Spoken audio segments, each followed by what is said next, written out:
Good morning, 649. News Talk 820 WBAP. Jason Reed joins us, a political commentator, policy analyst with Young Voices. Jason, thank you so much for coming on. Thanks very much for having me. Jason, we have been talking about Liz Truss and the resignation after just a few weeks for a couple of days now and trying to understand what exactly took place. What happened?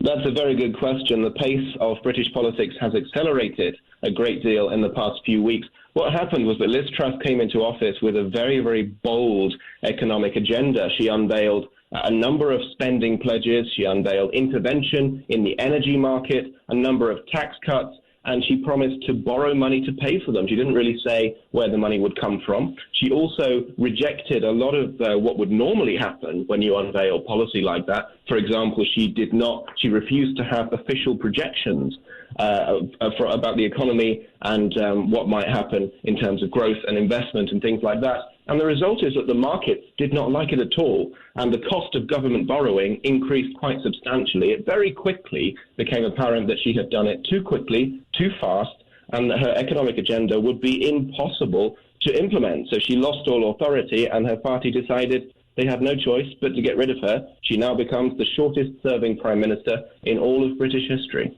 It seems like those are, for somebody who had managed to work themselves up to Prime Minister, those seem like amateur mistakes to make.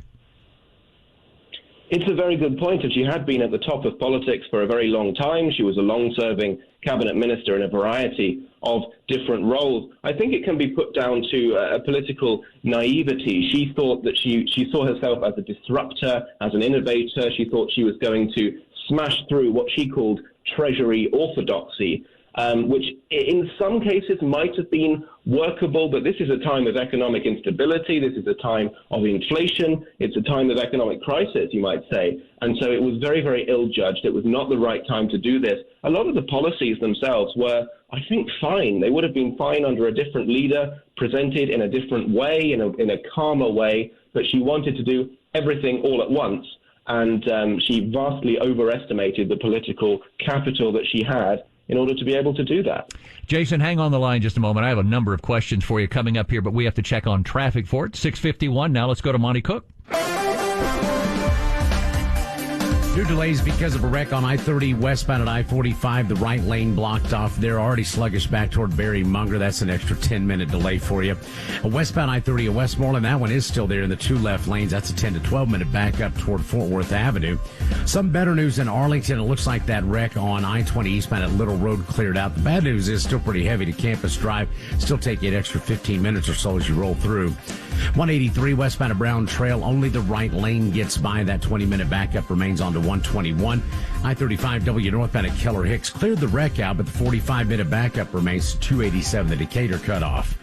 Our next update within 10 minutes for WBAP's First Traffic on the Ones. I'm Monty Cook. WBAP weather, sunny, breezy, and 89 today. South winds 15, 25, and gusty. Low tonight, 65.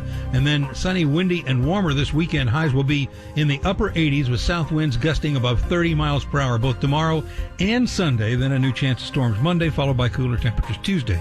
Right now, WBAP 53 degrees. Jason Reed with us. Jason, who is going to replace Ms. Truss?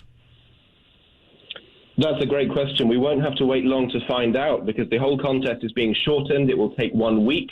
Next Friday, this time next week, we will have a new Prime Minister. The favourite at the moment is a man called Rishi Sunak, who's a former finance minister who was runner-up to Liz Truss in the summer. He is seen as a figure of stability who a lot of people are going to support because this is what we need at the moment is economic stability. There is an outside chance that Boris Johnson may end up making a comeback. The rumours are that he is currently conducting soundings about whether he has enough support. Several dozen MPs who never wanted him to resign in the first place have thrown their support behind him publicly. There's a very high threshold to get onto the ballot this time because there's no appetite at all for a long contest with a long list of candidates. So it's still up in the air as to whether he has enough support to go to the party members' vote, but it's very possible that Boris Johnson might just become Prime Minister again in a week's time. So it's an appointment then, and not an election where whoever's going to take her place. It's the matter of choosing somebody. It's a sort of a mix of the two. There will be a very quick election, assuming that at least 2 people get enough support to make it onto the ballot paper, which, by the way, that's not certain. The threshold is so high, we might end up with only one person having enough support to get onto the paper, in which case that person could win by default on Monday. But assuming we get at least 2 people, there will be a quick online vote of the 200,000 or so members of the Conservative Party next week, in which they will get to choose between the final 2 candidates. I will tell you this, Jason, this is one of the things I admire about the British political system, is you guys get it done quickly. You know, we have to deal with it for years at a time, and it never comes to an end, and it's divisive, and it drags out, and nothing ever gets accomplished, and that's always been frustrating to us here.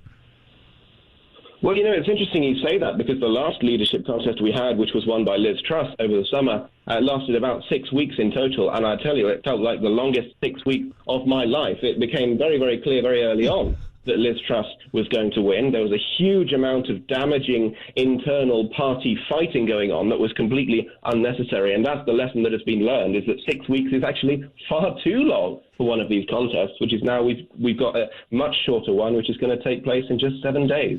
You know, in the House and Senate here in the States, it's pretty quiet when people are talking, but in Parliament, you have a lot of mumbling.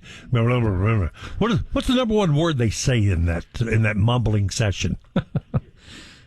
That's a very good question. I think a lot of the time there's not so many words being spoken. It's more sort of sounds and jeers and cheers being made. When your prime minister or your party leader is standing up and making a bold statement, if you support them, you want to make known your support. And so you shout and scream and bang your fist against the wooden seats in order to express your support. Of course, the thing that has been notable the past few weeks is the stony silence when Liz Truss has stood up in Parliament, because she's not had the support of her own party. Jason, thank you very much. There you go. Very interesting. Jason Reed. All right, we'll definitely talk to him again. Oh, a lot, yes. Fascinating. Jason's in London, and Stubby said, I hope we don't wake him up. Well, no, it's lunchtime there. Yeah, it is lunchtime. I'm not going to wake him up. All I've got to say to that is...